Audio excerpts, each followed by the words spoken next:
ہاں جی، یہ جو کوشچن ہے کہ آپ کے خلاف کسی شخص نے جھوٹے بہتان بنائے ہیں، آپ کے خلاف جھوٹی جو ہے وہ باتیں کی ہیں، آپ کو وہ بدنام کر رہا ہے،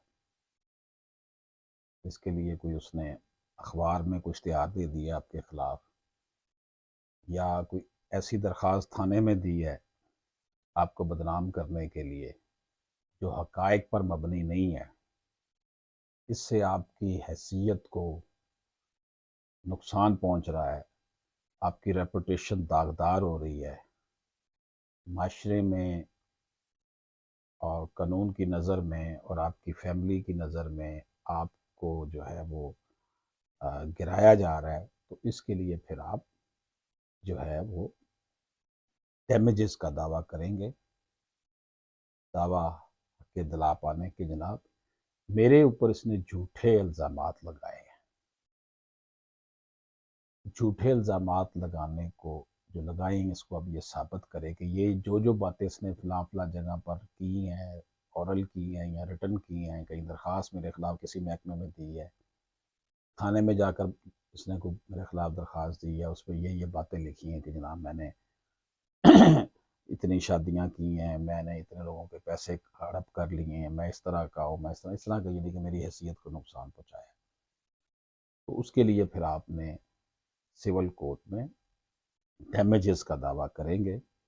ڈیمیجز کا جو دعویٰ ہے اس میں آپ اس کے اوپر سے پہلے آپ اس کو ایک لیگل نوٹس بھیجیں گے کہ 14 دن کے اندر اندر تم نے یہ جو میرے خلاف باتیں کی ہیں اس کی کھلے عام معافی مانگو، اور اتنے پیسے مجھے ادا کرو جو تم نے مجھے میری شہرت کو نقصان پہنچایا۔ وہ اکثر لیگل نوٹس کا جواب لوگ نہیں دیتے، تو لیگل نوٹس کے بعد پھر آپ نے دعویٰ کرنا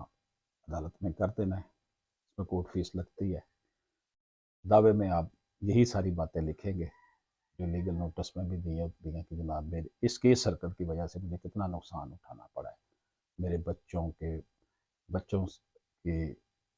طرف بھی یہ باتیں گئی ہیں، میری فیملی، میرے خاندان، میری معاشرے میں رسپیکٹ اور میرے پروفیشن، ان کو نقصان پہنچا ہے۔ آپ اسے کہیں گے جناب اسے کہ مجھے 10 کروڑ پہ ہرجانہ ادا کرے یا ثابت کرے جو اس نے یہ کہا ہے۔ تو یہ بڑا ایک پاورفل قسم کا دعویٰ ہوتا ہے، اور ایسے لوگ پھر جنہوں نے جھوٹ بولا ہوتا ہے وہ بھاگتے ہیں، پھر منت ترلے پہ اتر آتے ہیں۔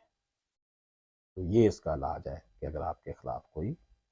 اس طرح کی حرکت کرتا ہے تو آپ اس کا اس طرح جواب دیں۔